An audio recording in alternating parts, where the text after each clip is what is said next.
कलयुग में हमें किस शक्ति की उपासना करनी चाहिए?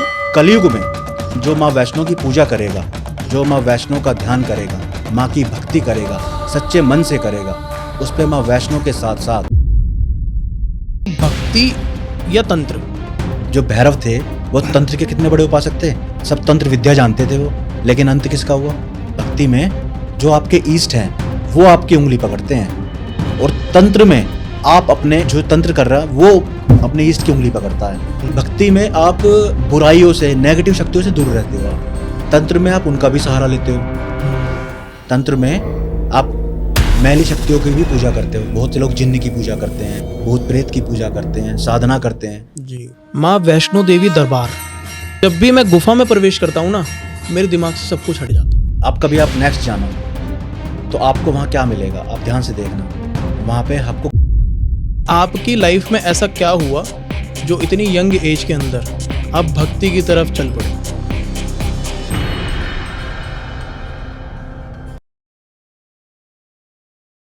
Welcome to our show zero Jatin show. आज जो हमारे गेस्ट हैं, जिनका नाम तरुण शर्मा जी हैं, और इनका मेरी लाइफ पे बहुत ज़्यादा प्रभाव पड़ा है, और मेरा यकीन है इस पॉडकास्ट के बाद आपकी लाइफ पे भी बहुत ज़्यादा पर इनका प्रभाव पड़ेगा। ये माता के भक्त हैं, शक्ति के उपासक हैं, बहुत टाइम से ये माता की भक्ति कर रहे हैं। आज इनके ज़रिए हम माता की महिमा और माँ वैष्णो देवी या शक्ति की उपासना करने से आपके जीवन पे क्या लाभ आपको मिलेगा या आपके जीवन किस तरीके से बदल सकता है, आज इनके ज़रिए हम जानेंगे। चलिए मिलते हैं तरुण शर्मा जी, पंडित तरुण शर्मा जी से। Welcome to our show sir, कैसे हैं आप? मैं ठीक हूँ जतिन जी, नमस्कार। सबसे पहले तो मैं आपको धन्यवाद देना चाहूँगा कि आपने अपने पॉडकास्ट के ज़रिए, अपने चैनल के ज़रिए मुझे आमंत्रित किया, उसके लिए आपको तहे दिल से धन्यवाद। और मैं बहुत बड़ा भक्त नहीं हूँ, मैं एक छोटा भक्त हूँ। माता के अन्य भक्त हैं, बस माता का आशीर्वाद हम सब पर बना रहे, यही इस मनोकामना के साथ आप शुरू करिए। और जय माता दी, जय माँ वैष्णो। तरुण जी, इस पॉडकास्ट की हम शुरुआत करें, लेकिन मुझसे पहले आपसे एक मंत्र की प्रार्थना करूंगा। मैं चाहता हूं कि आप इस रूम को पवित्र कर दीजिए, एक मंत्र माता का कोई भी बोल के। देखिए, मैं जिस मंत्र का माला का जाप करता हूँ, मैं वही मंत्र आपको आपके ज़रिए बोलना चाहूँगा। ओम श्री वैष्णवे नमः, ओम दुर्गाए नमः, जय माता दी। तरुण जी, मैं आपसे ये जानना चाहता हूँ कि ये युग कलयुग का है और इसमें माता की महिमा का बहुत ज़्यादा गुणगान किया जाता है। कलयुग में हमें किस शक्ति की उपासना करनी चाहिए और कलयुग में किस देवता या देवी, बेसिकली हम देवी पे बात करना चाहते हैं, किस देवी का सबसे ज़्यादा महत्व है? देखिए, आप जानते हैं कि कलयुग का युग चल रहा है जी और कलयुग की अवधि 4,32,000 साल बताई गई है। जी। और अभी जो करंट का जो समय है लगभग 5,000 साल, 5500 साल बोल लो, इतनी अवधि कलयुग की पूरी हो चुकी है। ओके। लेकिन जो अभी आपने समय देखा होगा, अभी आप अपने आसपास भी आप देखते होंगे कि एक पिता अपनी पुत्री पर गलत नज़र रखता है, या एक पुत्र अपने मम्मी पापा को पीट रहा है, घर से बाहर निकाल रहा है। लोग मांस मदिरा का ज़्यादा सेवन करने लगे हैं जी। किसी की वैल्यू नहीं समझते।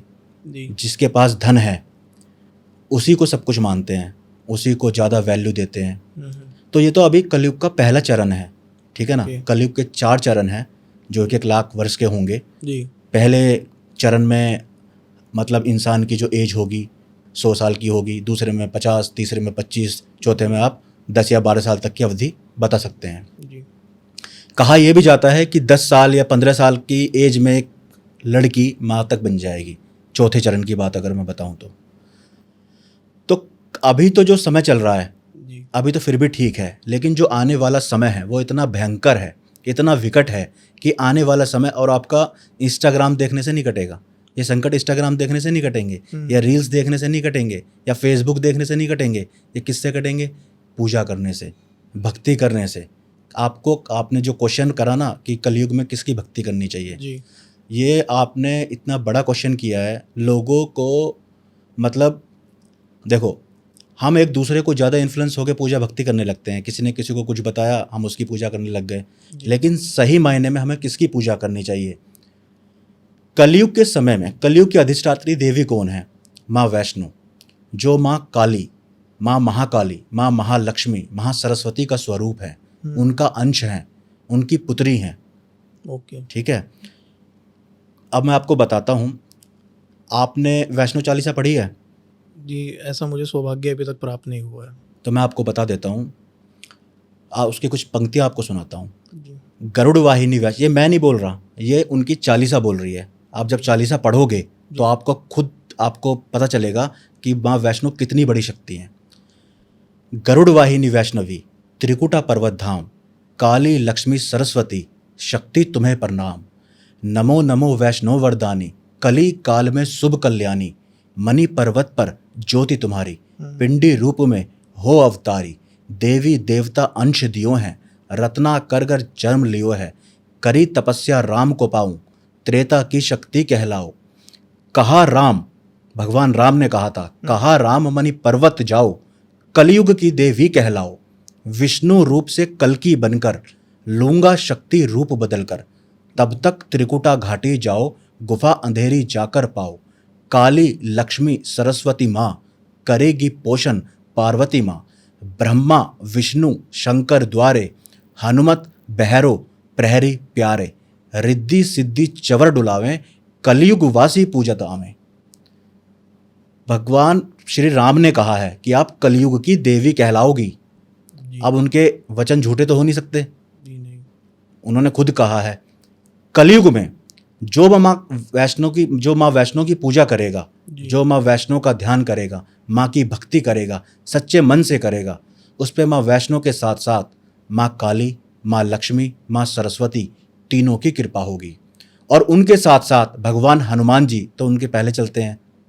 अब पहले चलने का मतलब क्या है, और पीछे भैरव चलते हैं। बहुत से लोग कहते हैं ना कि जो माँ की पूजा करते हैं तो उनकी भगवान भैरव हनुमान जी साथ चलते हैं या भैरव साथ चलते हैं। साथ चलने का क्या मतलब है? उस शक्ति को किसी की जरूरत नहीं है। जो माँ वैष्णो हैं वो एक प्रचंड शक्ति हैं, प्रचंड ऊर्जा हैं, वो पल भर में तहस नहस कर सकती हैं जी। वो माँ काली उनके अंदर समाहित हैं, माँ महालक्ष्मी, माँ महासरस्वती का स्वरूप है वो। हनुमान जी उनके आगे इसलिए चलते हैं कि वो कहते हैं कि आप यहीं रुक जाओ, आप आगे मत जाओ जी। अभी हम ही हैं, मतलब हमसे पहले मिलो तब आगे जाना। उसका मतलब ये नहीं है कि हनुमान जी उनकी सेवा के लिए, उनकी रक्षा के लिए हैं या भैरव उनकी रक्षा के लिए हैं। ये लोग थोड़ा गलत समझते हैं। माँ के सामने हनुमान जी इसीलिए चलते हैं कि वो उस शक्ति के पास जाने से आपको पहले रोकते हैं कि अगर आप वहां चले गए, डायरेक्ट उनसे मिलोगे तो आपका अंत निश्चित है, आपको कोई नहीं बचा सकता। तो तरुण जी, आपने जैसे बोला कि माँ काली, माँ सरस्वती और माँ लक्ष्मी ये उनका अंश है जी। तो वैष्णो देवी मंदिर की अगर हम बात करें तो वहाँ मैं गया हूँ और शायद बहुत सारे लोग गए हैं, तो वहाँ मैंने देखा कि पिंडी रूप में माँ काली, सरस्वती और माँ लक्ष्मी विराजमान है, लेकिन हमें वहाँ वैष्णो देवी का कोई स्वरूप नज़र नहीं आता। क्या वहाँ पिंडी रूप में माँ वैष्णो देवी भी हैं? देखो मैं बताता हूँ आपको, आप शुरू से समझो बात को। जब समुद्र मंथन हुआ था जी। जब समुद्र मंथन हुआ था तो एक तरफ देवता थे और एक तरफ दानव थे जी। ठीक है। तो जब समुद्र मंथन हो रहा था, अब कहते हैं दिन है तो रात है जी। हार है तो जीत है, झूठ है तो सच भी है, बिल्कुल, और अगर अमृत है तो विष भी है। जब समुद्र मंथन हुआ था तो क्या निकला था? अमृत से पहले विष निकला था, और वो विष इतना भयानक था कि जब वो विष निकला था ना तो देवता भी त्राही त्राही करने लग गए थे। ठीक है ना। तो उस विष को पीने के लिए कौन आए थे? हमारे महादेव जी। हमारे शिव शंभू प्रकट हुए थे। उस विष का उन्होंने पान किया था। जब विष का पान किया था तो उन्होंने उस विष को अपने कंठ में धारण किया था, और जब वो विष पान कर रहे थे तो उस विष की कुछ बूंदें उस सागर में छलक के गिर गई थी। ठीक है। तो वो जो विष था वो इतना खतरनाक, इतना भयानक था, उसी विष ने कली का अवतार लिया। कलयुग, वही कलयुग बना। ओके। वो समुद्र की गहराई में कहीं जाकर छुप गया पृथ्वी के अंदर। ठीक है, ये कथा है। तो उसका रूप इतना भयंकर होगा, इतना प्रचंड होगा कि उसके लिए हमारे भगवान कल की अवतार लेंगे। ठीक है ना। तब तक धर्म की हानि ना हो, धर्म का नुकसान ना हो, लोगों की आस्था ना टूटे, विश्वास ना टूटे, इसीलिए तीनों देवियों ने मतलब जब माँ धरती को नुकसान हुआ था, भगवान शंकर के पास गई, त्रिदेव के पास गई थी कि प्रभु मतलब ज़्यादा उत्पीड़न होने लगा है पृथ्वी पर, बहुत ज़्यादा पाप बढ़ गया है। तो भगवान शंकर को क्रोध आ गया था। भगवान शंकर ने त्रिशूल चला दिया था कि मैं इस पृथ्वी का संहार कर दूंगा कि अब मानवों के अंदर मानवता नहीं बची है, ठीक है ना। तो राक्षसों का ज़्यादा प्रकोप बढ़ गया है, तो उन्होंने त्रिशूल चला दिया था। तो उस त्रिशूल को जब चला दिया था तो भगवान विष्णु ने उनसे कहा था कि प्रभु आपने गलत किया, अभी ऐसा नहीं किया। तो त्रिदेवियों ने उनसे कहा था कि नहीं प्रभु, आप वो हमारी संतान हैं, जो पृथ्वी पर है हमारी संतान है, तो हमें उन्हें एक मौका देना चाहिए, हमें उन्हें एक मौका देना और चाहिए। तो जब भगवान विष्णु शंकर ने वो त्रिशूल का वापस बुलाया, उन्होंने कहा ठीक है। तब इन त्रिदेवियों ने अपनी शक्ति से एक देवी को प्रकट किया, माँ काली, माँ लक्ष्मी, माँ सरस्वती के तीनों शक्तियों से माँ वैष्णो का वो हुआ। उन्होंने रत्नाकर के जब उन शक्ति ने पूछा कि मेरा क्यों आपने आह्वान किया या क्यों मुझे प्रकट किया, तब उन्होंने कहा कि आप रत्नाकर के यहाँ जन्म लोगी। महाराजा रत्नाकर थे, वो भगवान विष्णु के बहुत बड़े उपासक थे। अब इसके पीछे एक कथा और भी है। आप जानते हो भगवान शंकर पार्वती के 2 पुत्र, कार्तिकेय और गणेश जी। भगवान ब्रह्मा के भी मानस पुत्र बहुत हैं, जिसमें नारद जी भी हैं जी। लेकिन लक्ष्मी और नारायण जी का कोई संतान नहीं है जी। तो माँ वैष्णवी जो माँ लक्ष्मी है, वो भगवान विष्णु जी से कहती हैं कि हमारा कोई पुत्र नहीं है, हमारी कोई पुत्री नहीं है। तो जो राजा रत्नाकर थे वो भगवान विष्णु के परम भक्त थे। तो उन्होंने कहा था कि जो माँ वैष्णो जन्म लेंगी वो आपका ही स्वरूप होंगी और मैं कल की अवतार लूँगा। तो माँ वैष्णो और जो भगवान कल की होंगे वही उन्हीं की शादी होगी, उन्हीं का मतलब वो मिलन होगा, इसी कहा जाता है। तो माता वैष्णो का जो स्वरूप है तो वो दुर्गा माँ का भी स्वरूप बोला जाता है क्या? दुर्गा माँ कौन है? नहीं, माँ दुर्गा अलग हैं। माँ दुर्गा आदि पराशक्ति हैं। उन्होंने भगवान विष्णु, भगवान नारायण, भगवान ब्रह्मा जी को अपने अंदर से ही प्रकट किया। वो पूरी प्रकृति हैं। तो बेसिकली वो प्रकृति है, माँ दुर्गा ही जननी है। माँ दुर्गा जगत जननी है, माँ दुर्गा अलग है। तो ये भिन्न भिन्न अलग कैसे हुई? माँ काली, सरस्वती और माँ वैष्णो या माँ लक्ष्मी, क्या इन सब की भी जननी माता दुर्गा ही? माता दुर्गा, राइट। माता दुर्गा के स्वरूप से ही भगवान, देखो शक्ति के बिना भगवान शिव भी शव हैं, ठीक है ना। संचालन के लिए धन की जरूरत होती है, विध्वंस के लिए शक्ति की जरूरत होती है ना। तो तब ये त्रिदेवियों को प्रकट किया था माँ दुर्गा ने अपने ही स्वरूप से। भगवान शिव को माँ पार्वती मिली और भगवान विष्णु जी को माँ लक्ष्मी मिली, भगवान ब्रह्मा को माँ सरस्वती मिली, ठीक है ना। तो वो तो होगी माँ दुर्गा की, ये इनसे प्रकट हुई, इनसे ही प्रकट हुआ सब कुछ, प्रकृति सब कुछ, हम तुम सब उन्हीं से प्रकट हैं। लेकिन ये तीनों शक्तियाँ फिर एक हुई किस टाइम पे? जब कलयुग का जब प्रचंड अवतार हुआ, कलयुग की शक्ति इतनी बढ़ने लगी, जब त्राही सब लोग करने लगे, धर्म की हानि होने लगी, तो इसके लिए माँ वैष्णो का जन्म हुआ।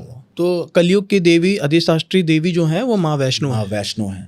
तो अगर जो मनुष्य कलयुग के अंदर, इस युग के अंदर माँ वैष्णो की आराधना करता है तो निश्चित रूप से उसे काफ़ी कुछ शक्तियाँ प्राप्त होती है। काफ़ी कुछ नहीं, मैं ये कहता हूँ कि ये आपका बहुत अच्छा क्वेश्चन है। जो माँ वैष्णो की पूजा करता है उसकी बुद्धि कोई नहीं बांध सकता, उसे कोई भ्रमित नहीं कर सकता, पहली चीज़।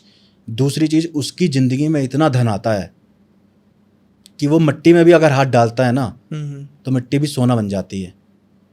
कोई भी काम करेगा उसका कोई काम नहीं रुकेगा, उसे कोई भ्रमित नहीं कर सकता, उसका विवेक ठीक काम करेगा। अब कलयुग का टाइम चल रहा है, चारों तरफ नेगेटिविटी है। जो माँ वैष्णो की पूजा करता है कोई नेगेटिव शक्ति आपके घर तक प्रवेश नहीं कर सकती, आपको नेगेटिव विचार नहीं आएंगे अगर आप माँ वैष्णो की पूजा करोगे तो।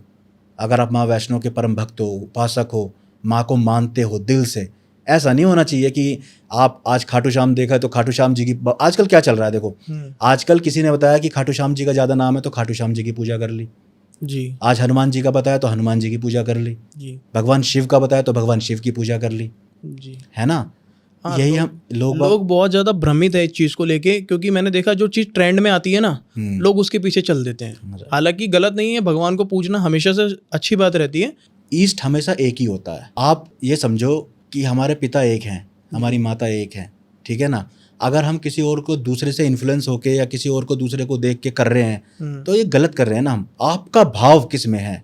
मेन है बात भाव की। भगवान को आप क्या दे सकते हो, आप देवी देवता को क्या दे सकते हो, सब कुछ तो उन्हीं का ही तो है। बिल्कुल बिल्कुल। हम उन्हें क्या अर्पित करेंगे, है ना। हम्म अब मैं तुम्हें एक एग्जांपल देता हूँ। अकबर राजा था, राजा अकबर था।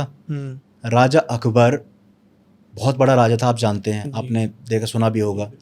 उसने गलती से माँ से क्या कह दिया था कि माँ तेरे किसी भक्त ने आज तक किसी को ऐसा सोने का छत्र नहीं चढ़ाया होगा जी। ये बात उसने माँ से कह दी थी। माँ ने क्या करा था, माँ ने उस सोने के छत्र को खंडित कर दिया था, उसे धातु में बदल दिया। आज तक साइंटिस्ट पता नहीं कर सके कि वो किस धातु का है, किसकी है वो, किस धातु का है।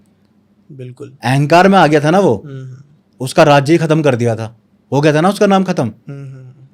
तो माँ को हम क्या दे सकते हैं यार, वो तो माँ के भंडार में कोई कमी थोड़ी ना है, माँ तो देने वाली है, माँ के भंडार हमेशा भरे रहते हैं। जगत जननी को हम क्या दे सकते जगत जननी को हम क्या दे सकते हैं। सही बात है। तो जो माँ वैष्णो की पूजा करता है ना, माँ वैष्णो बहुत करुणा की देवी हैं, वो धन की देवी हैं, अपार धन देती हैं।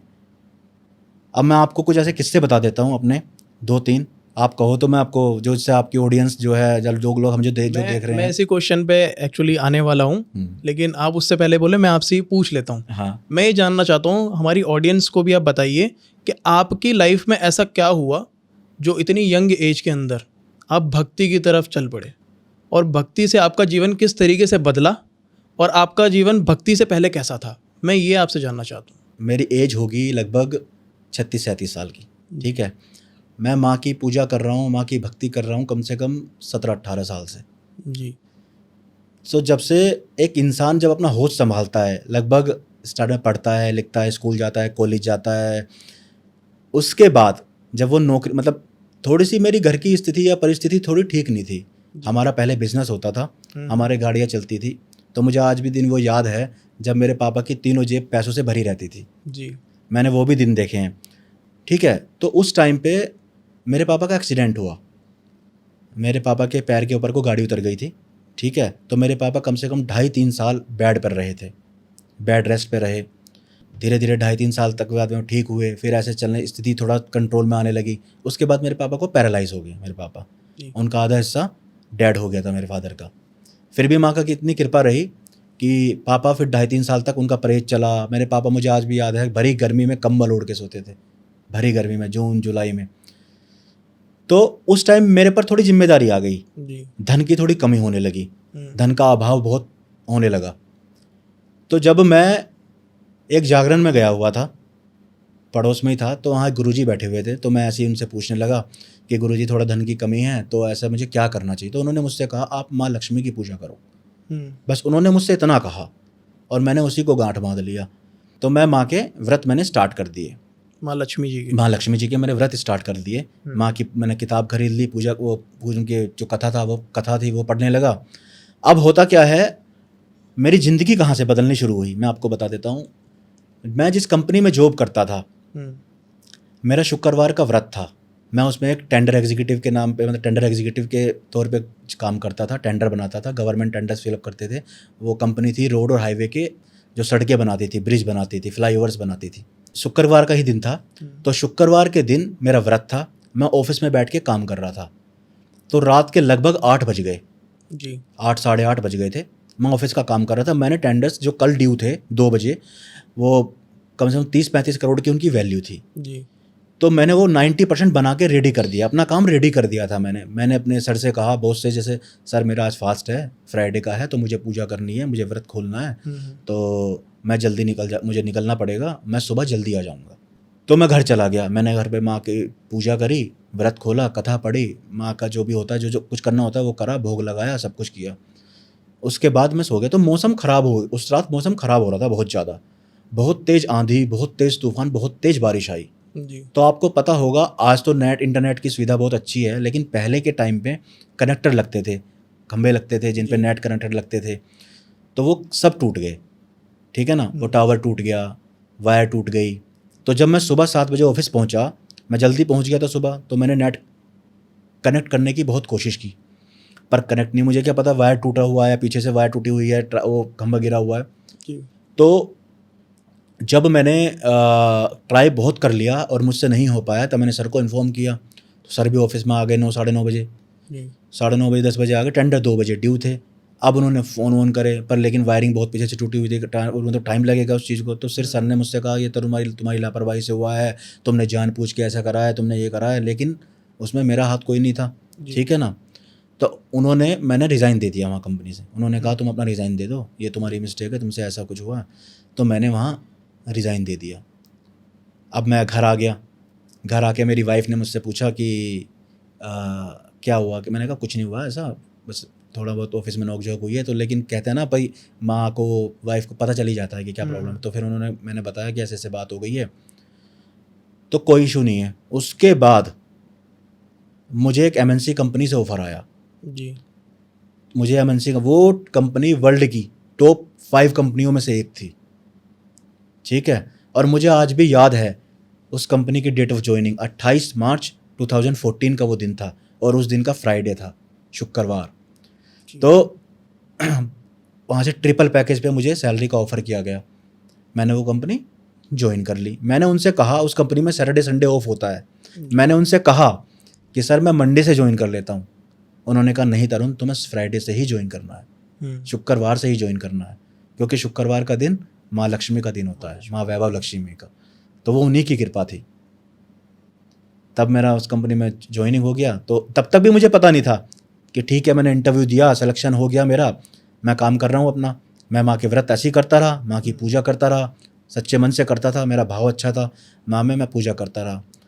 अब असल में क्या होता है, दूसरा जो एक्सपीरियंस बताता हूँ जो मेरे साथ हुआ, ये एक बहुत ही बड़ा चमत्कार था माँ का।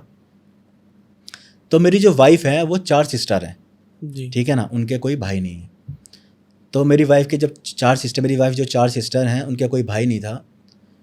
तो मेरी वाइफ की जो दीदी थी, बड़ी दीदी थी, मतलब मेरी वाइफ जो 2nd नंबर की हैं, तो जो उससे पहली वाली जो दीदी थी उनके भी एक बेटी थी जी, ठीक है। अब आजकल की मेंटलिटी होती है, या लेडीज़ों की मेंटलिटी होती है, थोड़ा सा सोचते हैं कि इनके लड़का नहीं है या इनके लड़कियां हैं। ये छोटी छोटी सोच होती है लोगों की, जिसे कोई कंट्रोल नहीं कर सकता, जिसको कहना वो कहेगा, ठीक है ना।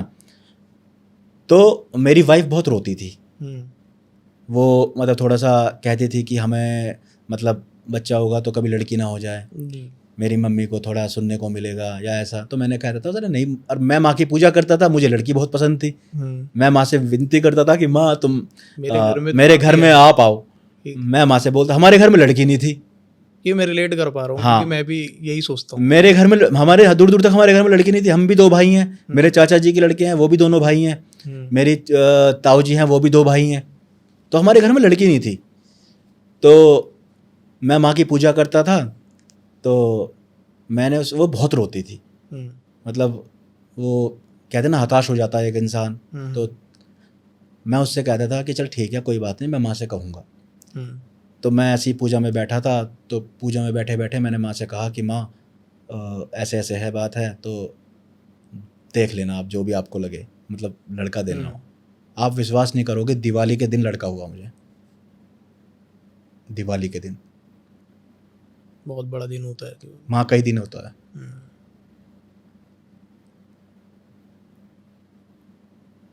तो ये माँ का बहुत बड़ा चमत्कार था।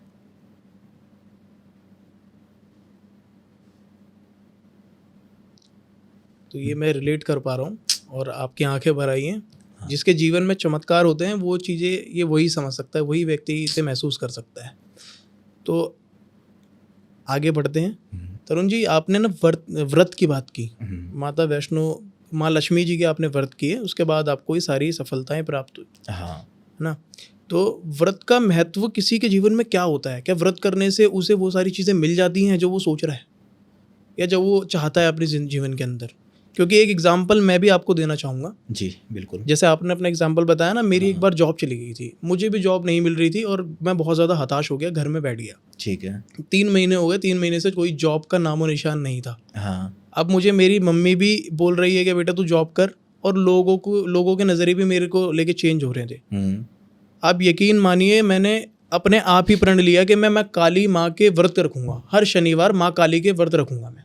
ठीक है। और 9 व्रत मैंने रखे हर शनिवार। आज मैं इस पॉडकास्ट के माध्यम से बताना चाहता हूँ, 9वें शनिवार जब मैं पटरे पे बैठ के रात में पूजा कर रहा था, उसी टाइम मुझे एक ऑफिस, बहुत बड़ी कंपनी का कॉल आया, उस पटरे पे पूजा करते हुए। और मैंने उस बात को मतलब मेरे को विश्वास ही नहीं हो रहा था कि यार ये चमत्कार हो रहा है मेरे साथ, ये क्या समझूं इस बात को। मैंने मम्मी को बताया कि मम्मी ऐसे ऐसे बात। मम्मी ने मुझे एक ही बात बताई, देख ये होता है चमत्कार, जब आप किसी चीज़ को मानते हो, व्रत करते हो, किसी चीज़ को पूछते हो ना, तो ऐसा नहीं है कि वो आपको इग्नोर कर रही है, वो शक्ति आपको देख रही है और आपको ज़रूर फल देगी। मैं इसका आपसे महत्व जानना चाहता हूँ, क्या हर इंसान को करने चाहिए व्रत? जो देवीय कृपा होती है ना, जो देवीय शक्तियाँ होती हैं जी उनका रहस्य कोई नहीं समझ सकता, जी ठीक है ना। पर लेकिन अगर आपका भाव सच्चा है, जी ठीक है ना, अगर आपका भाव पवित्र है, सच्चा है, तो आपको सब कुछ प्राप्त हो सकता है। और व्रत, आप हमारे ग्रंथों को पढ़ोगे, वेद को पढ़ोगे, तो व्रत की अलग ही महिमा है। क्या पार्वती जी ने व्रत नहीं करे थे 16 सोमवार के व्रत? भगवान शंकर को नहीं पाया था उन्होंने, बिल्कुल बिल्कुल। है ना। क्या हनुमान जी के व्रत लोग नहीं करते? मंगलवार का व्रत नहीं करते? ऐसे ऐसे एक्सपीरियंस होते हैं लोगों के साथ में। मेरी भी तो जर्नी व्रत से ही स्टार्ट हुई थी। मैं कैसे माँ लक्ष्मी से माँ वैष्णो तक पहुँच गया, इसके का पीछे का भी एक बहुत बड़ा कारण है। तो मुझे जो मिला माँ की भक्ति, माँ के व्रत करने से ही, मैं व्रत आज भी करता हूँ माँ के। तो माँ के व्रत करने चाहिए, हर किसी को करने चाहिए। और अगर आपका संकल्पित होके आप व्रत करते हो, ठीक है, तो आपको सब कुछ प्राप्त हो सकता है। ठीक है। अपने जीवन को संवारने के लिए माँ लक्ष्मी के आप उपासक बने, आपने व्रत किए।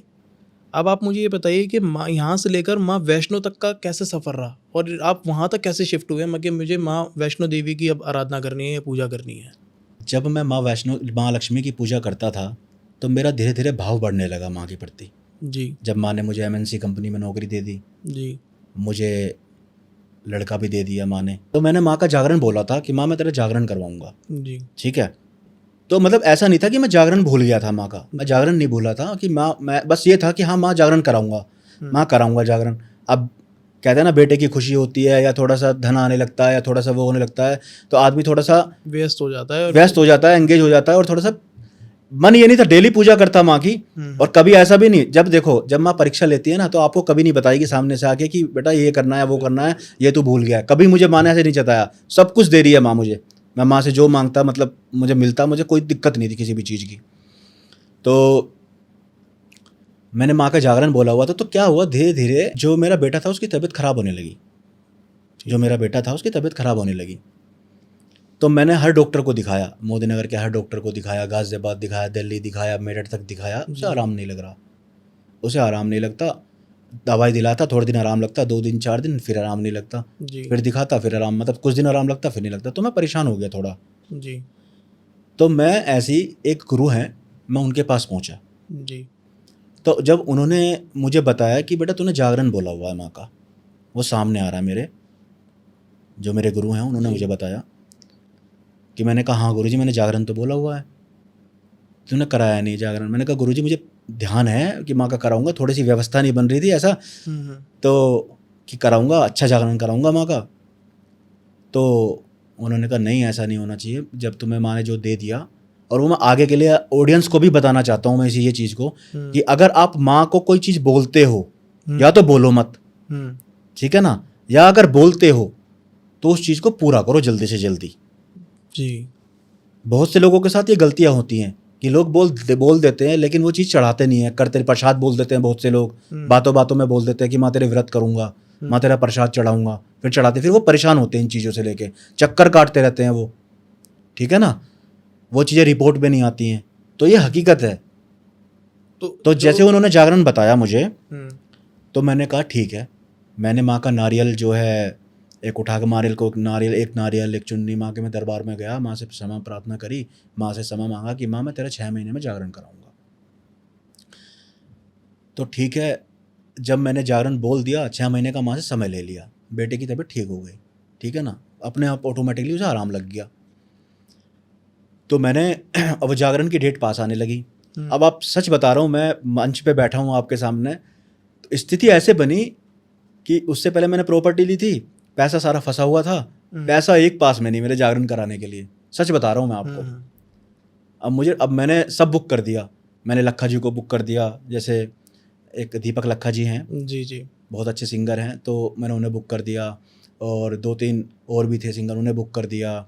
सब मतलब हर व्यवस्था होती है ना सारी, खाने पीने की, अपने जो परिवार है कार्ड बांट दिए, माँ का जागरण है, विशाल जागरण है माँ का। अब मन में इच्छा थी कि माँ का जागरण कराना तो अच्छा ही जागरण कराना, इसीलिए वो डिले हो रहा था कि माँ का जागरण जो कराना अच्छा ही जागरण कराना है, और पैसे पास में नहीं। मतलब थोड़ा सोचो, तो स्थिति ऐसी बनी। अब मैं थोड़ा सा परेशान हुआ। अब जब माँ की कृपा होती है, आप विश्वास नहीं करोगे, माँ का जागरण आ गया, मेरे पास ऑटोमेटिकली ही पैसे आ गए जी। मैंने सब व्यवस्था कर रखी थी, सब चीज़ सब बढ़िया तरह से हो। आप डेली लाइट भागती है रात को, हमारे यहाँ पे डेली लाइट भागती है। आप विश्वास नहीं करोगे, लाइट जब से जागरण शुरू हुआ, लाइट झपकी भी नहीं मारी लाइट ने, 1 सेकंड की भी। खाना इतना अच्छा बना उस दिन, बहुत अच्छा। मच्छर डेली आते हैं, ठीक है ना, मतलब मच्छर इतने ज़्यादा थे, मच्छरों का नामो निशान नहीं जहाँ जागरण कराया। ये सब माँ की कृपा थी। तो मैंने अब जैसे आपने क्वेश्चन पूछा कि आप माँ लक्ष्मी से माँ वैष्णो की तरफ क्यों गए, जी। तो फिर मैं जागरण कराने के बाद जब मेरा भाव बढ़ने लगा माँ में, सब माँ ही कराती है सब कुछ, तो मैं माँ के सामने जब पूजा करने बैठता तो मेरी आंखों से आंसू आते, जी। मैं रोने लगता बहुत। मेरी पूजा 1-1, 2-2 घंटे की चलने लगी। मैं जब पूजा करने बैठता तो मुझे समय नहीं पता चलता था कि कितना समय हो गया। मेरा उठने का मन ही नहीं करता था माँ के सामने से। तो मैं, लोग बाग नॉर्मल सी पूजा करते हैं जैसे 15 मिनट 20 मिनट 10 मिनट के करते हैं, बहुत से करते भी नहीं है, सिर्फ जल चढ़ा दिया, हाथ टेक लिया, घंटी बजा दी, वो ये पूजा समझते हैं। इस पे भी क्वेश्चन पे भी मैं थोड़ा सा आप कहेंगे तो मैं जवाब दूंगा। तो मेरी जब पूजा ज़्यादा बढ़ने लगी तो मैं माँ के सामने बहुत रोता, माँ से बात करता, माँ से प्रार्थना करता कि माँ मुझे दर्शन दे। जब माँ को, जब देखो, जब हर चीज़ आपको मिलने लगती है ना, अब आप कई साल हो जाते हैं और जब आपको सब मिलता है तो आप कहीं ना कहीं एक ऊपर उठ जाते हो एक लेवल पे। आपकी फिर इच्छा होती है कि मैं माँ के दर्शन करूं, माँ की अनुभूति मुझे हो, वो भाव मेरे अंदर आने लगा। तो मैं अपने गुरु के पास पहुंचा, गुरु जी के पास पहुंचा। तो उन्होंने कहा कि तू एक काम कर, जैसे गुप्त नवरात्रे होते हैं उनके थोड़ा साधना कर, व्रत कर, पूजा कर, तो और तू माँ लक्ष्मी की जगह माँ वैष्णो की पूजा करा कर। क्योंकि मैं इस आपके पॉडकास्ट के माध्यम से कहना चाहूँगा पब्लिक को कि आज के समय में आप धन से ही काम नहीं चला सकते। बिल्कुल, है ना, धन के साथ साथ आपको बुद्धि भी चाहिए, चाहिए ना जी। शक्ति भी चाहिए। भाई अगर आपके पास धन है और बुद्धि ना हो और शक्ति ना हो तो क्या करोगे आप? और आपके पास अगर शक्ति है और धन ना हो और बुद्धि ना हो तो शक्ति का क्या करें? तो शक्ति का क्या करोगे? है ना। और अगर बुद्धि ना हो और धन हो और शक्ति हो तो क्या करोगे? आप अपने आप को ही जला सकते हो, अपने आप को मार सकते हो, अपने आप को बर्बाद कर सकते हो। ठीक है ना। तो जैसे संचार करने के लिए माँ सरस्वती की ज़रूरत है, संचालन करने के लिए माँ लक्ष्मी की ज़रूरत है, और विध्वंस करने के लिए माँ शक्ति की ज़रूरत है।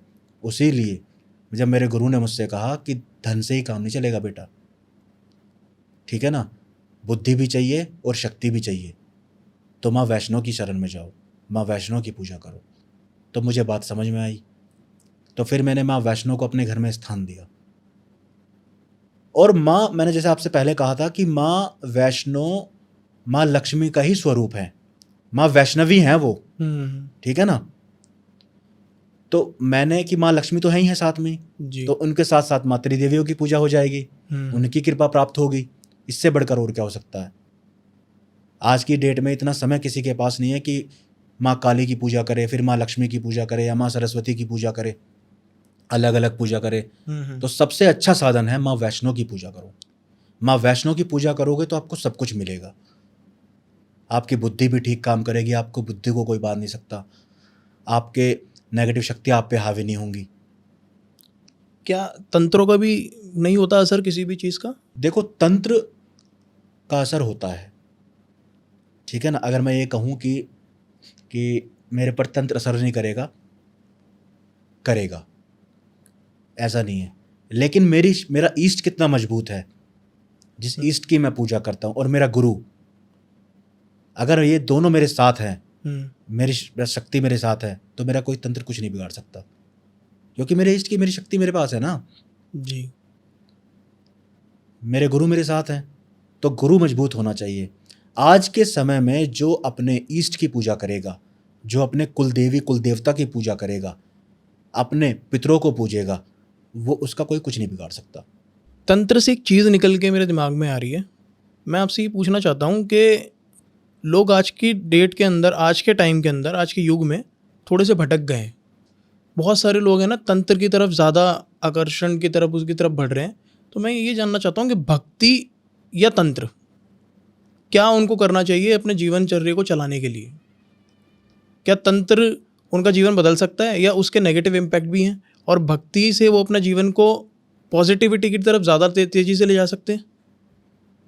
जितिन जी, ये सवाल आपका जो है ना, आजकल मैं बहुत पॉडकास्ट देखता हूँ, मतलब मैंने भी बहुत चीज़ें देखी हैं, यूट्यूब पे देखता हूँ, इंस्टाग्राम पे देखता हूँ मैं भी। आजकल तंत्र को ना लोग ज़्यादा महत्व देने लगे हैं, मैं यही भी आपसे पूछ रहा है हूँ। ना। लोग भटक बहुत ज़्यादा रहे हैं जी। भक्ति की कोई बात नहीं करता। भक्ति, अब आप एक बात बताओ, जो परमहंस का आपने नाम सुना होगा, जी बिल्कुल जो सुना। भगवान, जो माँ काली के जो माँ उपासक। काली के जो बहुत बड़े उपासक थे, जी क्या वो तंत्र जानते थे? वो तो भक्ति करते थे। जी आपने श्रीधर का नाम सुना होगा, जी। जो माँ वैष्णो के बहुत बड़े वैष्णव के भक्त बहुत थे, बड़े भक्त थे। ठीक है ना। श्रीधर माँ की भक्ति करते थे, माँ की पूजा करते थे। अब जो सुदामा जी थे, जी ऐसे लोग, मैं एग्जांपल बता रहा हूँ आपको, जी जो सुदामा जी थे, मीराबाई थी, मीरा थी, जी। ठीक है ना।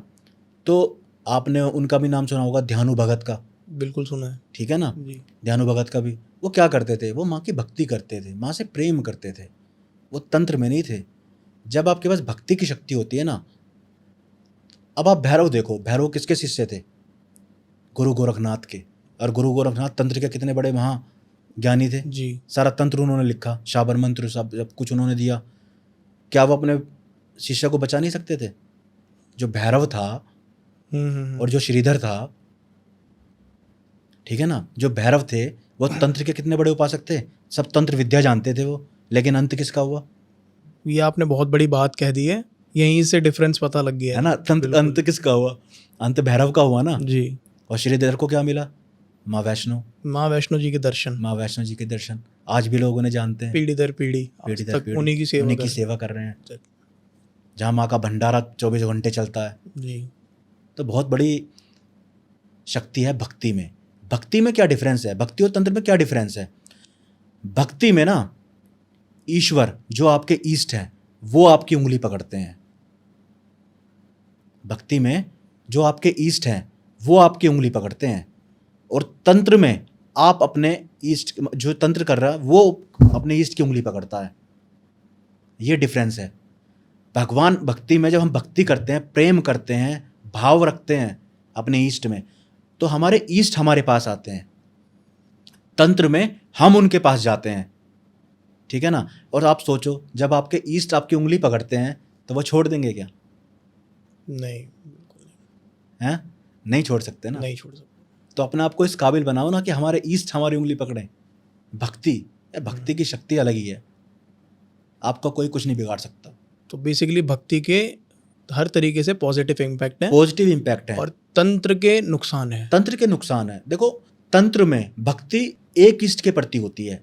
तंत्र में आप कितने लोगों की साधना कर सकते हो, है ना। भक्ति में आप बुराइयों से, नेगेटिव शक्तियों से दूर रहते हो। आप तंत्र में आप उनका भी सहारा लेते हो। तंत्र में आप मैली शक्तियों की भी पूजा करते हो। बहुत से लोग जिन्न की पूजा करते हैं, भूत प्रेत की पूजा करते हैं, साधना करते हैं जी, है ना, साधते हैं, उनको भोग देते हैं, गलत सलत भोग देते हैं उनको। अगर आप तंत्र में उनको भोग ना दो तो वो आपका ही विनाश करने लगती हैं शक्तियाँ। लेकिन भक्ति में ऐसा नहीं होता। भक्ति में अगर कोई भूल चूक भी हो जाए तो आपके इष्ट आपको माफ़ करते हैं। तो सात्विक तरीके से ही भक्ति भाव रखें। सात्विक तरीके से भक्ति करो, पवित्र रखो अपना भाव, मलिन विचार नहीं आने चाहिए, अपने अच्छे कर्म करो। आपने भोग की बात करी, ये भोग में माता वैष्णो को या किसी भी शक्ति को क्या सात्विक भोग ही देना चाहिए? और जो लोग मांसाहार का भोग दे रहे हैं, बलि दे रहे हैं, क्या वो गलत है? ये एक बहुत बड़ा क्वेश्चन है। जैसे अगर कोई माँ काली की पूजा करता है, तामसिक रूप से पूजा कर रहा है अगर वो, ठीक है ना, तो उसमें वो भोग मांगती हैं। माँ तारा की पूजा कर रहा है कोई, माँ छिन्नमस्तिका की पूजा कर रहा है, उन्हें भोग देना है। लेकिन जैसे माँ वैष्णो है, माँ वैष्णो को सात्विक भोग चाहिए, सात्विक हलवा पूड़ी उन्हें पसंद है, लड्डू, पंचमेवा, ठीक है ना, इनका भोग लगता है। तो बात है आप किस तरह से पूज रहे हो, किस शक्ति को आप किस तरह से पाना चाहते हो। माँ कभी ये नहीं कहती कि मुझे बलि दो आप, मतलब माँ कभी मैं इस चीज़ के मैं कहना चाहूँ कि मैं एग्री नहीं करता कि माँ आपसे बलि मांगती है या कुछ है। इसके पीछे की मैं आपको एक कथा बता देता हूँ कि आपने ध्यानु भगत का नाम सुना होगा, सभी जानते हैं, बहुत बड़े भक्त थे माँ के, बहुत बड़े, माँ ज्वाला जी के बहुत बड़े पूजा करते थे वो। तो उन्होंने अपना शीश काटकर, जब अकबर थे, जब अकबर ने उनके घोड़े की गर्दन काट दी थी और उन्हें जब बुलाया था कि आप एक काम करो, आप यहाँ आ जाओ और हमारे नवरत्नों में शामिल हो जाओ और क्या नाम है, मैं आपको सब कुछ दूंगा और आप ऐसे करो, तो उन्होंने कहा नहीं, तेरे दरबार से भी बड़ा एक दरबार है, किसका, माँ का। मैं सिर्फ माँ के सामने ही सिर झुकाता हूँ, माँ के अलावा मेरा शीश कहीं नहीं झुकता, ठीक है। तो उन्होंने कहा था अगर तेरी माँ में इतनी शक्ति है तो मैं तेरे घोड़े की गर्दन कटवा रहा हूँ, इसको जुड़वा के दिखा दे। आपने कथा भी पढ़ी होगी, देखा भी होगा, सुना भी होगा, बिल्कुल सुना। तो जब माँ दरबार में गए और अकबर ने ऐसा नहीं था कि सब कुछ करवा दिया, पानी भरवा दिया था वहाँ पे, बड़े बड़े तवे रखवा दिए थे जी, ठीक है ना, लेकिन वो जोत बुझी नहीं थी, उसका अहंकार नहीं टूटा फिर भी। तो उसने घोड़े की जब गर्दन कटवा दी तो जो ध्यानु भगत जी थे वो माँ के दरबार में पहुँचे। माँ के दरबार में जाके उन्होंने अरदास जो पूजा करनी थी माँ के सामने रोज जो भी करा, माँ को सारा वरदान बता दिया उन्होंने, और इसी रूप में उन्होंने अपनी गर्दन काट के माँ के चरणों में चढ़ा दी थी जी। कि माँ या तो मेरे घोड़े की गर्दन जोड़ दे, उसको जीवित कर दे, या माँ मैं अपना शीश काट के तो अर्पित कर रहा हूँ। तो माँ ने उनकी गर्दन तो जोड़ी, उन्हें तो जीवित किया ही किया। उन्होंने कहा अपने घोड़े को आवाज़ मार, तेरा घोड़ा खड़ा ही मिलेगा तुझे वहाँ पे। तो घोड़ा भी जिंदा हो गया था। तब ध्यानु भगत जी ने कहा था कि माँ हर कोई मेरी तरह गर्दन नहीं चढ़ा सकता अपनी, बलि नहीं दे सकता माँ, तो माँ तू बता क्या। तो जब माँ ने कहा था कि बेटा कोई मुझे नारियल, जो नारियल होता है जिसे हम श्रीफल भी बोलते हैं, उसकी 2 आंखें भी होती हैं, उसका मुंह भी होता है, आपने देखा होगा 2 आंखें बनी होती हैं, एक मुंह भी होता है, उसी मुंह में से पानी भी निकलता है, ठीक है ना। तो उसे कोई चढ़ाएगा तो मैं उसी को बलि स्वरूप स्वीकार करूंगी और उस भक्त की इच्छा पूरी करूंगी। तो ये जरूरी नहीं है कि आप बलि दो किसी को, और मैं नहीं मानता, मैं तो इसके खिलाफ हूँ कि माँ कभी बलि, क्योंकि सब चीज़ यार, हम में भी आत्मा है, उन जीवों में भी आत्मा है, सब में ही तो आत्मा है, बिल्कुल सभी ईश्वर का रूप है, सब में ही ईश्वर का स्वरूप है ना। साधना एक शब्द आपने यूज़ किया था अभी थोड़ी देर पहले, और इसको लोग गलत तरीके से जोड़ देते हैं। मैं चाहता हूँ साधना को आप डिस्क्राइब करें कि आप भक्ति के अंदर किसी भी ईष्ट की भक्ति के लिए साधना ही होती है। देखो साधना का अर्थ समझो, साधना का अर्थ जो है खुद को साधना, ठीक है ना जी। खुद को साधना। हमारा जो मन है ना, कहने को तो हमारा मित्र है, बट लेकिन सबसे बड़ा दुश्मन यही है जो हमें भटकाता है। अब मैं माँ की पूजा कर रहा हूँ, माँ की भक्ति कर रहा हूँ, करते करते मेरा ध्यान भटक गया, है ना। मैं माँ के भजन हूँ, मैं गा रहा हूँ, माँ की सेवा कर रहा हूँ, माँ में ध्यान है, मेरा ध्यान भटक गया, ठीक है। अब उस ध्यान लगाने के लिए जो मैं ध्यान करूँगा वो साधना है, वो साधना है। और साधना ऐसा नहीं है बाहर की चीज़ों को अपने अंदर लाना, वो साधना है, ठीक है ना। वो साधना आप एक कमरे में बैठ के कर सकते हो, आपको कहीं जाने की ज़रूरत नहीं है। साधना का मतलब कहीं भटकना नहीं है, साधना का मतलब है खुद को साधो, खुद को जानो, अपने आप को जानो जी। आप एक कमरे में बैठकर ध्यान लगाओ, वो साधना है। हमारे घर में मंदिर है, हर कोई पूजा करता है अपने घर के अंदर, लेकिन उनको विधि नहीं मालूम होती एक्चुअली विधि क्या होती है। और आपने ये भी मुझसे बोला था कि आपने स्थान दिया माँ वैष्णो देवी को अपने घर में, तो ये स्थान देना क्या होता है। मंदिर अगर आपने घर में लगाया है तो हम वहाँ पे माता को स्थान कैसे दें, ये चीज़ आप थोड़ा सा डिस्क्राइब करिए।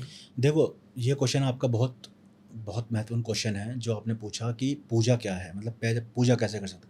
पूजा को समझना बहुत ज़रूरी है। अब मैं आपसे एक क्वेश्चन पूछता हूँ आपसे कि पूजा आप किस चीज़ को करना मानते हैं। हमारे बेसिकली घर में हमने देखा है कि हम मंदिर के आगे खड़े होते हैं या बैठते हैं और दिया जलाया जाता है और उसके बाद एक धूप बत्ती से मैं पूजा करता हूँ। हमें कोई मंत्र नहीं आते हैं, कुछ ऐसा कुछ उच्चारण नहीं करते हैं, लोग बेसिकली यही करते हैं, बस यही करते हैं और हाथ जोड़ के अपने मतलब काम धंधे को चले जाते हैं। हवन में आहुति देना, ठीक है ना, चरणों में पुष्प चढ़ाना, दिया जलाना, धूप बत्ती जलाना, क्या यही पूजा है? ये पूजा नहीं है। पूजा दिखावे का नाम नहीं है, ठीक है ना। पूजा में दिखाया नहीं जाता। बहुत से लोग आजकल ना दिखाने लगे हैं ज़्यादा, घंटों घंटों बैठते हैं, रील्स बनाते हैं, दिखाते हैं, जी ठीक है ना। नहीं, पूजा का मतलब है निष्काम सेवा। किसी रोते हुए को हंसाना भी पूजा है, किसी के काम आना भी पूजा है, किसी की पीड़ा को समझना, उसकी मदद करना, वो पूजा है। अच्छे कर्म करना पूजा है, ठीक है ना।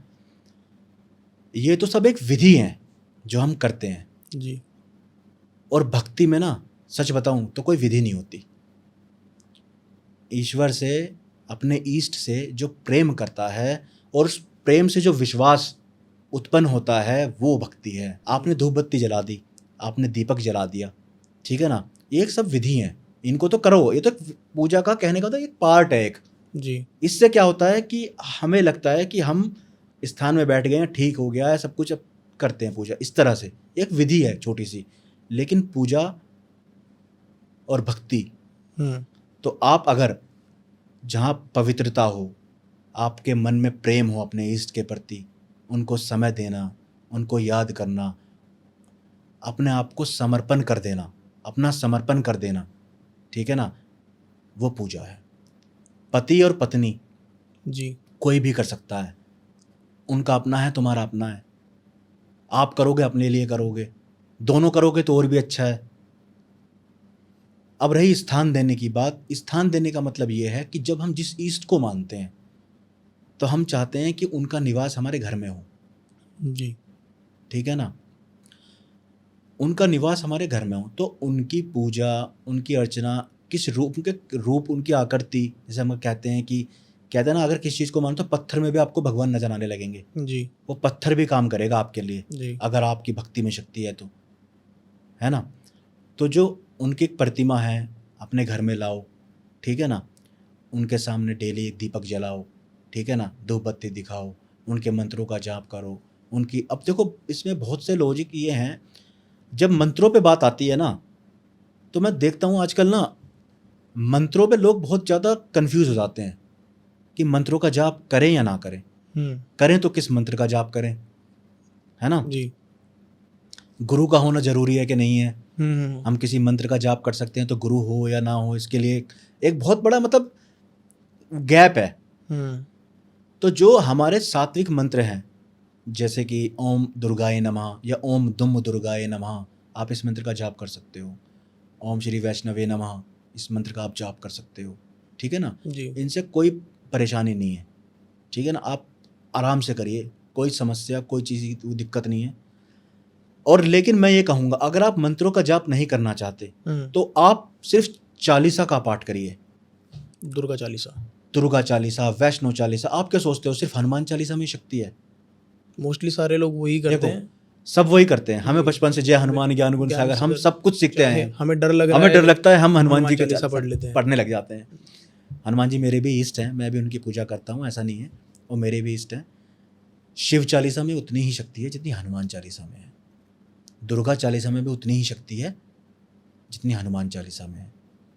वैष्णो चालीसा में भी उतनी ही शक्ति है जितनी सब चालीसाओं में। कोई किसी देव, किसी भी शक्ति से कम नहीं है किसी की तरह। बात आपकी सारी भाव की है, आपकी भक्ति की है। आपका मन अगर दृढ़ है, सच्ची निष्ठा है, सच्चा प्रेम है, तो वो चालीसा ना आपको सब दे सकती है। आपको मंत्रों की ज़रूरत भी नहीं पड़ेगी। मैंने मंत्रों का जाप थोड़ी ना किया है। मैं मंत्रों का जाप करता हूँ, अब करता हूँ, लेकिन 10 साल तक मैंने मंत्रों का कोई जाप नहीं किया। मेरे गुरु ने मुझे मंत्र दिया, ठीक है, तो मैं पहले चालीसा का ही पाठ करता था। लक्ष्मी चालीसा का मैंने पाठ किया, वैष्णो चालीसा का मैंने पाठ किया, दुर्गा चालीसा का मैंने पाठ किया।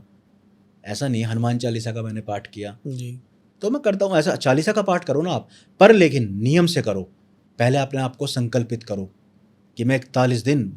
और दूसरी बात, सीधा कहो अपने इष्ट से कि माँ, मैं तेरा और तू मेरी, जब ये भाव आपके अंदर होगा ना, मैं तेरी पूजा करूंगा, तेरे दरबार से अलग मैं किसी और के दरबार नहीं जाऊंगा, ये भाव होना चाहिए। और आजकल मैंने एक सोशल मीडिया पे एक चीज़ और देखी है, आजकल ना लोग जो शिव की पूजा करते हैं वो शिव से बड़ा किसी को नहीं मानते, जी जो माँ राधा की पूजा करते हैं वो राधा से बड़ा किसी को नहीं मानते, जी। जो विष्णु भगवान की पूजा करते हैं वो उनसे बड़ा किसी को नहीं मानते, या नहीं है? नहीं ऐसा आजकल बिल्कुल ऐसा ही है। सोशल मीडिया वार चलता नहीं है क्या? जी बिल्कुल चल रहा है। लेकिन जो इनकी महिमा को समझेगा ना, वो हमेशा दूसरे की ईस्ट की, जो दूसरे के ईस्ट हैं जी उनको हमेशा नमस्कार करेगा, उनको इज्जत देगा, उसके उस ईस्ट में अपने ईस्ट को देखेगा। ऐसा नहीं है कि क्या नाम है, मेरी शक्ति बड़ी है तो बस लोगों में अहंकार बहुत जल्दी आ जाता है।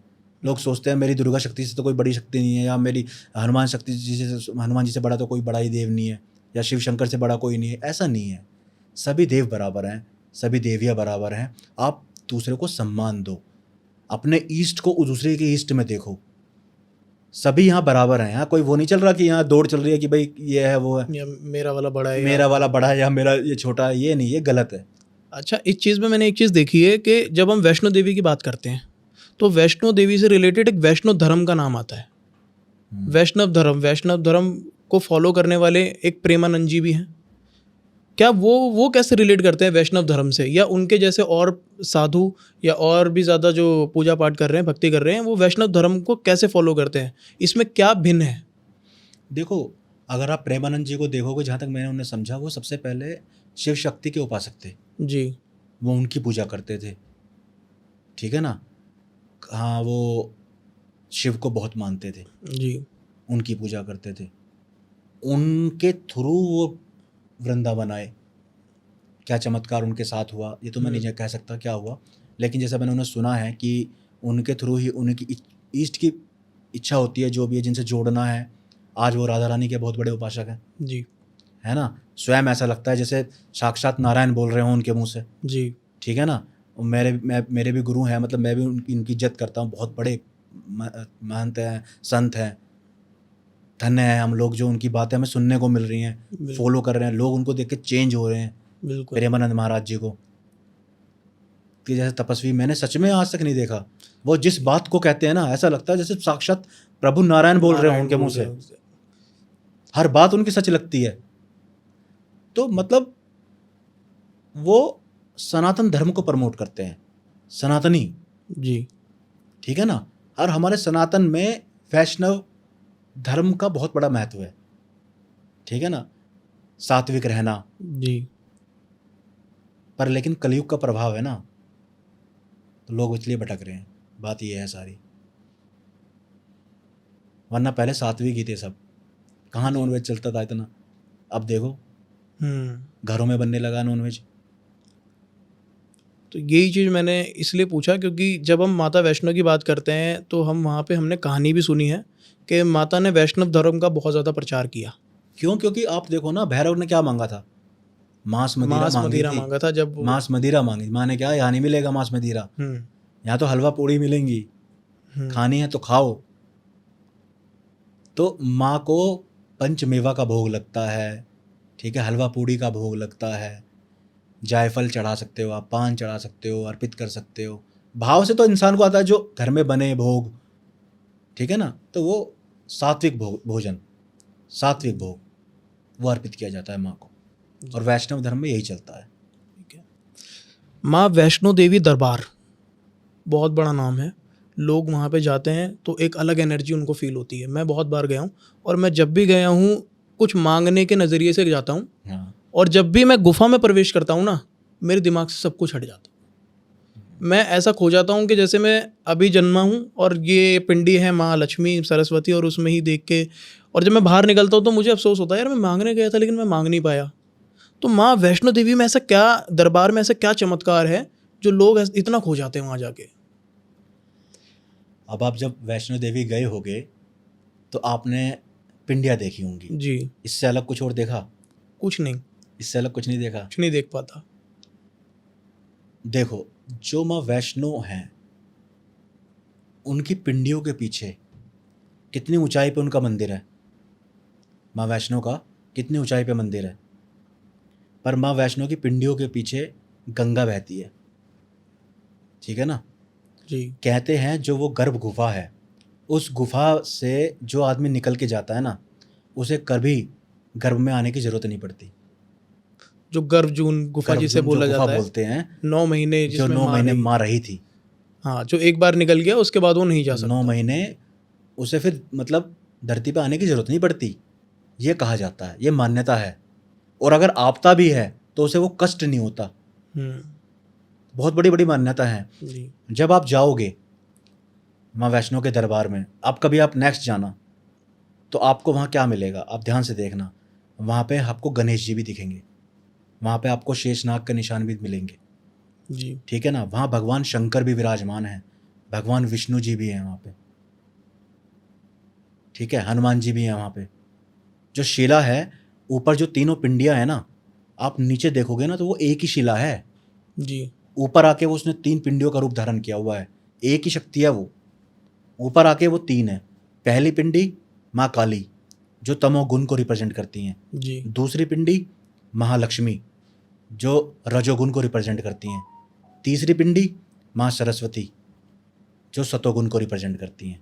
ये तीनों ही गुण इंसान के अंदर होते हैं, इस सृष्टि में है, और इन तीनों से ही धरती बनी है, पृथ्वी बनी है।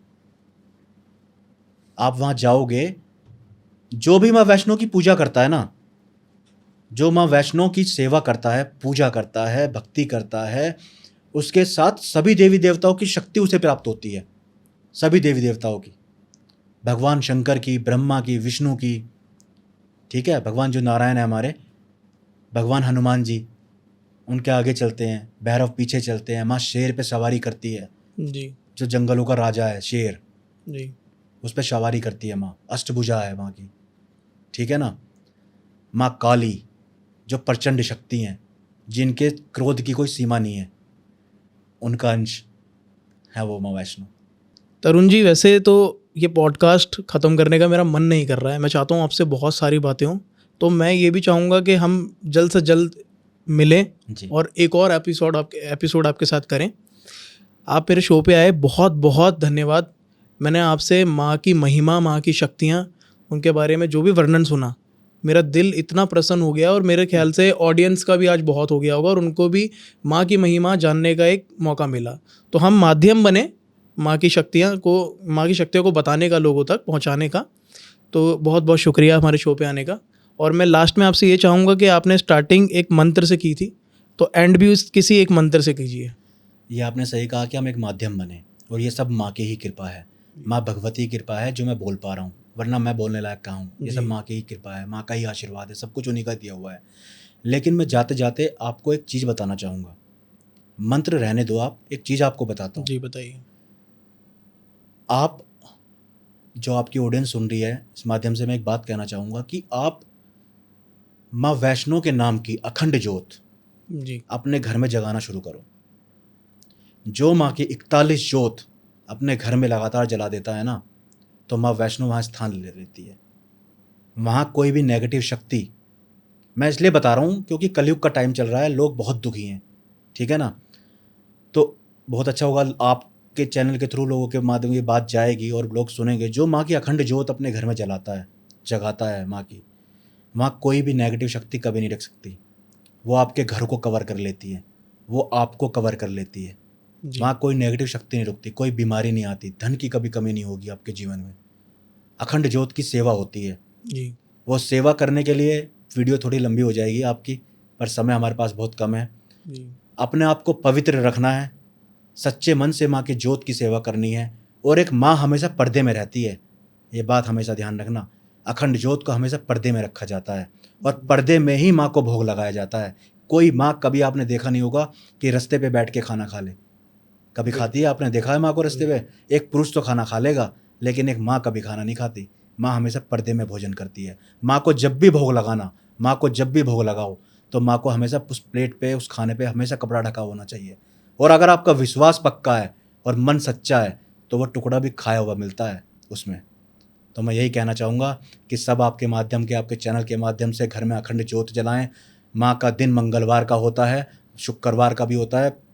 आपकी इच्छा है आप शुक्रवार को जलाएं, पर एक दिन माँ के नाम की अखंड ज्योत अपने घर में जरूर लगाओ, उसकी सेवा करो, माँ की पूजा करो, माँ की चालीसा का पाठ करो, तो आपको किसी भी दरबार में जाने की जरूरत नहीं पड़ेगी। आपके जीवन में कभी धन की कमी नहीं होगी, बुद्धि को कोई नहीं बांध सकेगा, और कोई भी नेगेटिव शक्ति आपका कुछ नहीं बिगाड़ सकेगी, कोई तंत्र मंत्र काम नहीं करेगा आपके घर पे, आप पर। इसी शुभकामना के साथ बस जय माता दी, सब पर माँ की कृपा बनी रहे, सब पर माँ का आशीर्वाद रहे। जय माता दी, जय माता दी।